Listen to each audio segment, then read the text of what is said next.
Olá pessoal, estamos de volta à nossa aula de Cristologia. Essa é a aula de número 9. Vamos estudar agora sobre a ressurreição do Senhor e Salvador Jesus. Faz parte então do primeiro estágio do estado de exaltação de Cristo.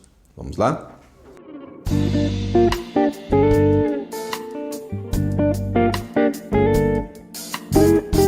Em que consiste a ressurreição de Cristo? Berkoff, em seu livro Teologia Sistemática, diz que a natureza humana de Cristo, formada então de corpo e alma, foi restaurada a um nível superior ao que era antes, isso por ocasião da ressurreição. Jesus então ressuscitou com o mesmo corpo, não foi um outro. Entretanto, este corpo agora foi um corpo poderoso, não mais sujeito à dor, ao sofrimento, à morte, mas agora um corpo incorruptível, adaptado à realidade espiritual, cheio de glória. Afirma-se então que por ocasião da ressurreição, Cristo então recebe um corpo ressurreto e quando ele sobe aos céus e assenta à direita de Deus Pai Todo-Poderoso, o seu corpo então ele é transformado em um corpo de glória. Daí a gente chama de um corpo glorificado, que é um corpo completamente adaptado à realidade celestial.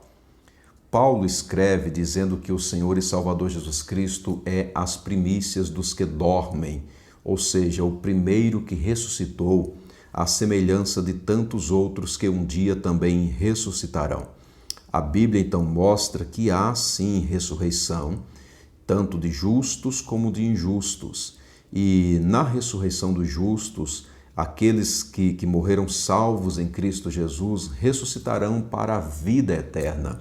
Daí então receberão um corpo glorioso, adaptado a viver uma realidade celestial na presença do Senhor. Nesse sentido, então, a ressurreição de Cristo ela é única. Ninguém ressuscitou à semelhança do Senhor e Salvador Jesus. Há relatos na Bíblia de pessoas que voltaram a viver. Deus realizou este milagre. E Deus pode fazer isso porque Ele é Senhor da vida. Ele tem poder para tirar a vida, mas tem poder também para ressuscitar. Lá em João, capítulo de número 11, nós temos o relato da ressurreição de Lázaro.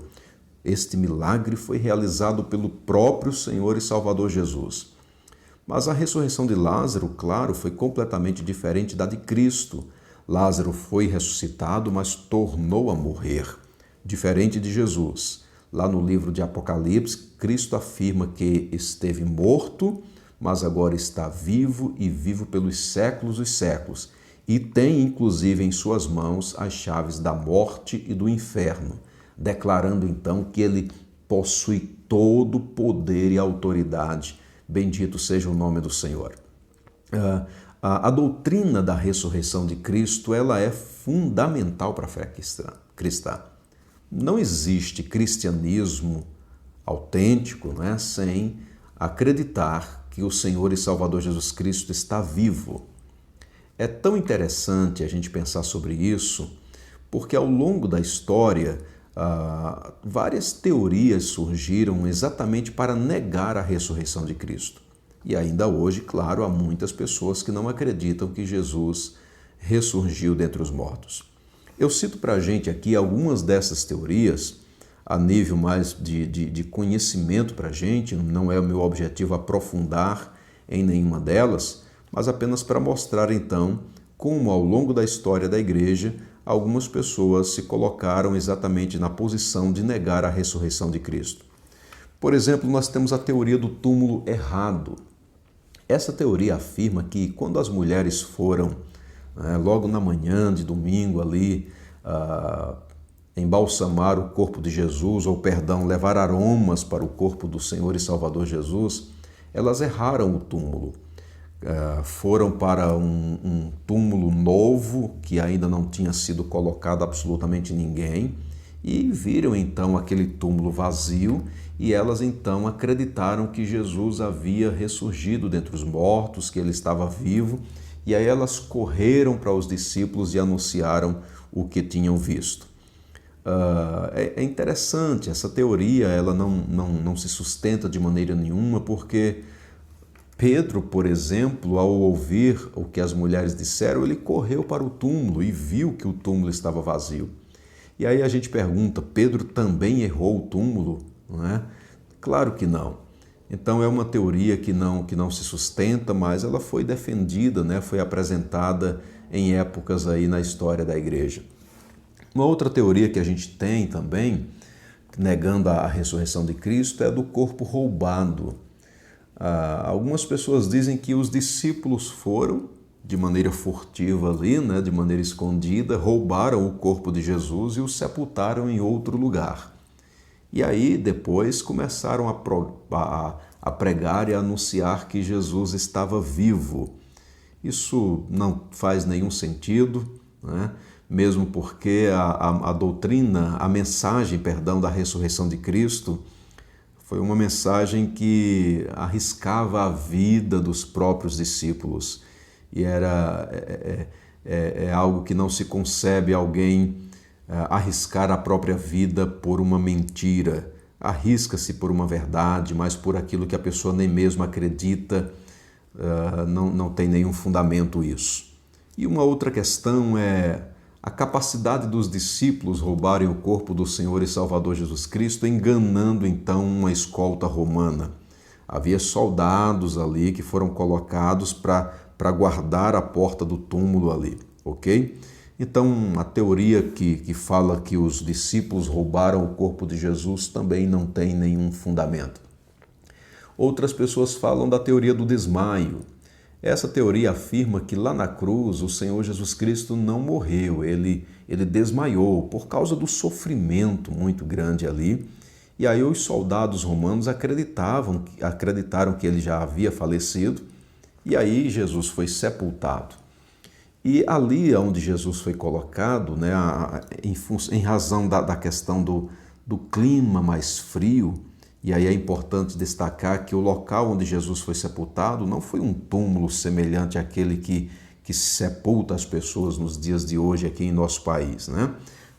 Era uma caverna, então Jesus foi colocado ali.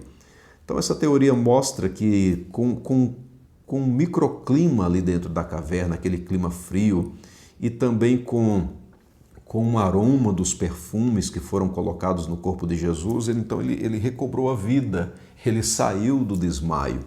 E ao sair do desmaio, ele removeu a pedra do sepulcro e depois apareceu aos discípulos afirmando que estava vivo e que tinha ressuscitado.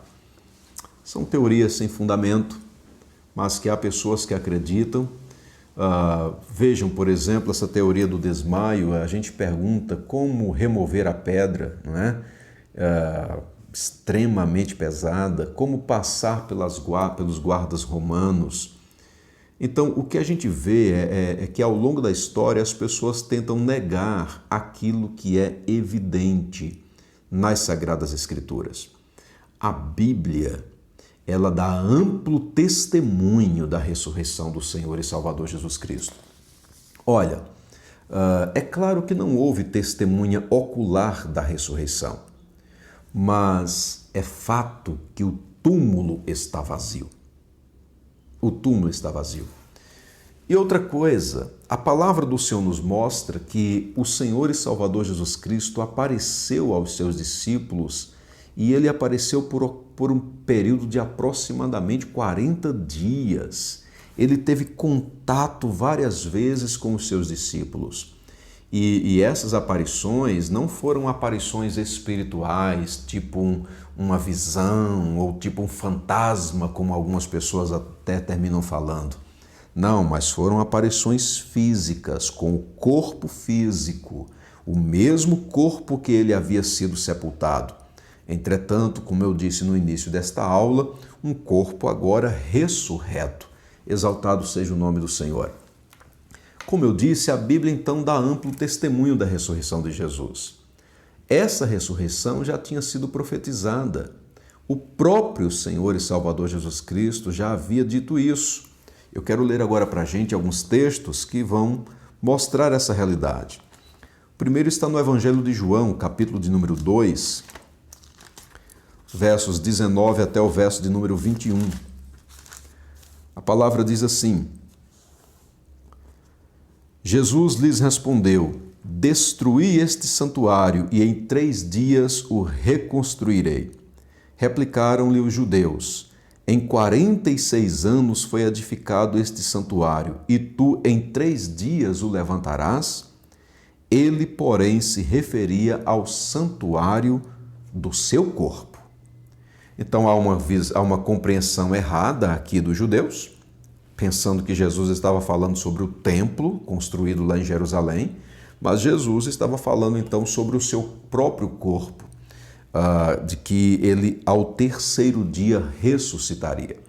Então nós temos um texto que mostra a ressurreição já pré-anunciada. Pastor, de quem foi a ressurreição? De quem é a obra? A quem é atribuída a obra da ressurreição? O próprio texto aqui mostra que esta obra é atribuída a Cristo. Ele mesmo declara: eu reconstruirei em 3 dias. Lá no Evangelho de João, capítulo 10, ele diz assim: ninguém tem poder de tirar a minha vida, eu espontaneamente a dou. Tenho autoridade para entregá-la e também para reavê-la. E este mandamento recebi do meu Pai. Deixa eu só confirmar aqui para a gente o texto exato, para deixar a referência para vocês. É Evangelho de João, capítulo 10, versículo de número 18, ok?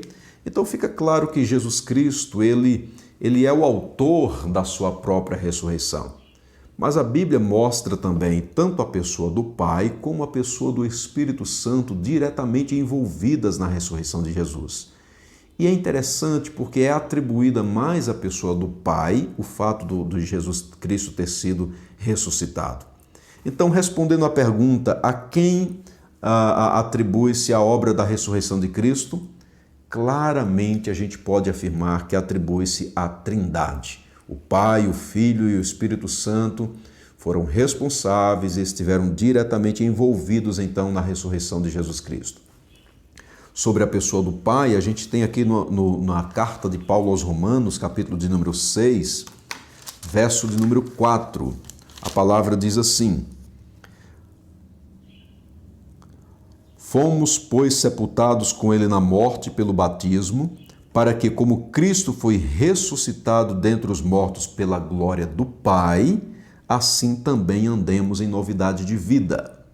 E uma referência que fala acerca do Espírito Santo é também aqui em Romanos, capítulo de número 8, verso de número 11, que a palavra do Senhor diz assim: se habita em vós o Espírito daquele que ressuscitou a Jesus dentre os mortos, esse mesmo que ressuscitou a Cristo Jesus dentre os mortos, vivificará também o vosso corpo mortal por meio do seu Espírito que em vós habita. Então esse texto está aqui para a gente, dentro da nossa aula, para provar que o Espírito Santo, foi ativo na ressurreição do Senhor Jesus.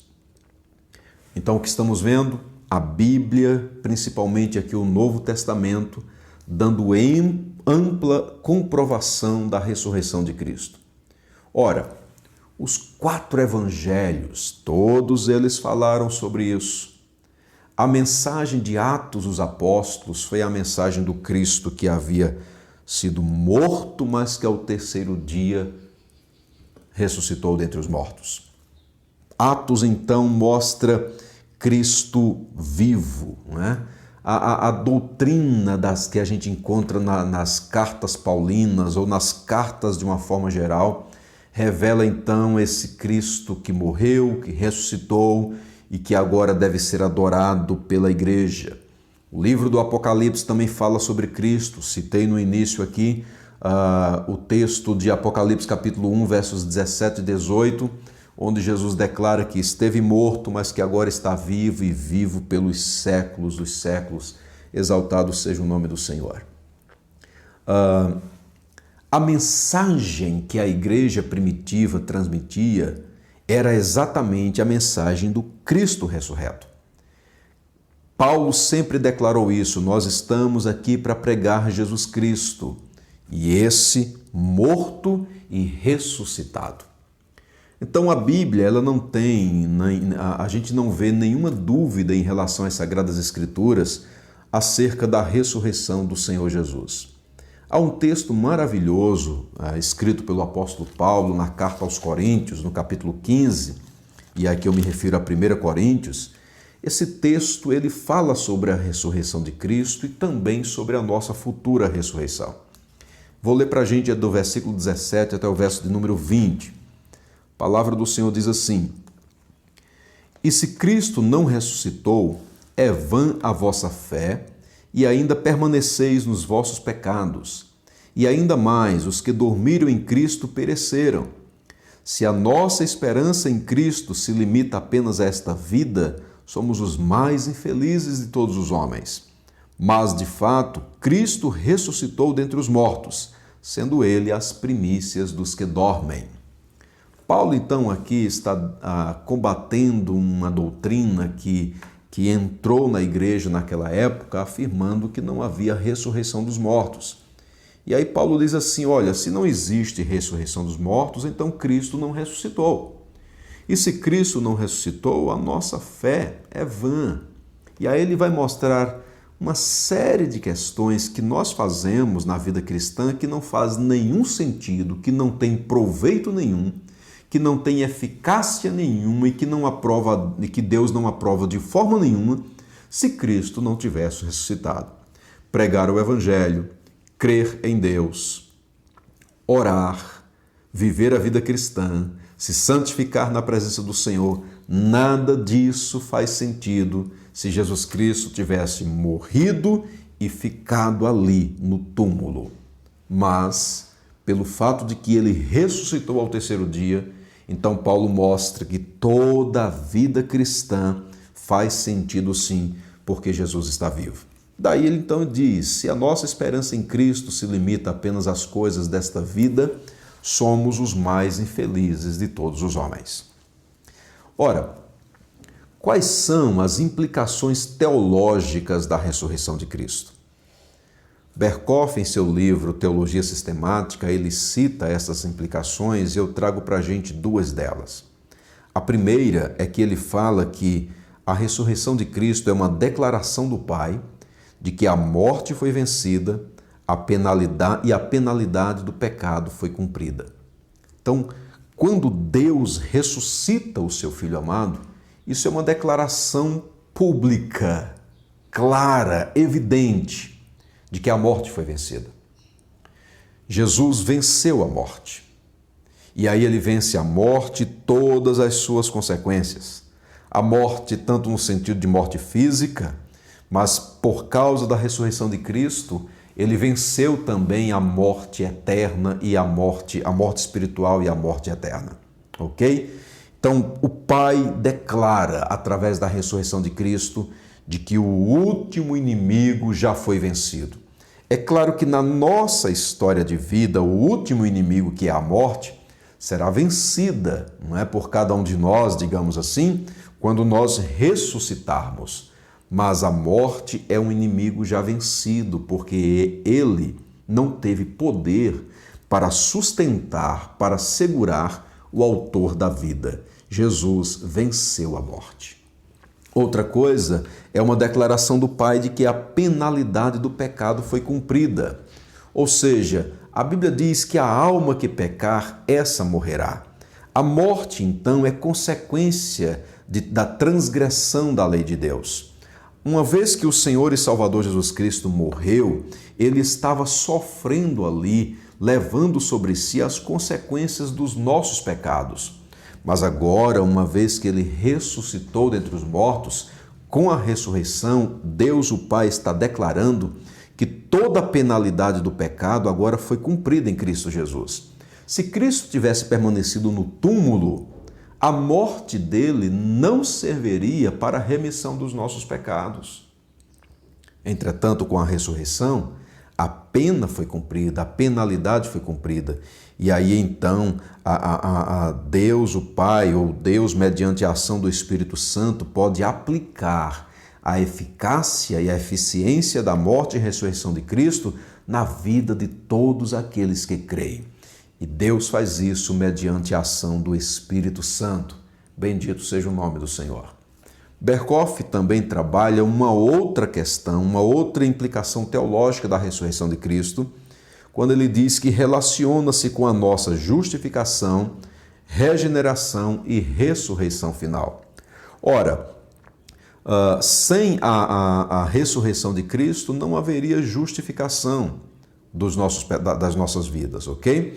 Ou seja, a justiça de Cristo não teria sido aplicada nas nossas vidas, porque Deus, o Pai, não teria aceito a obra sacrificial de Jesus Cristo. Então está ligado com o primeiro ponto. É uma declaração de que a justiça de Cristo foi aceita pelo Pai.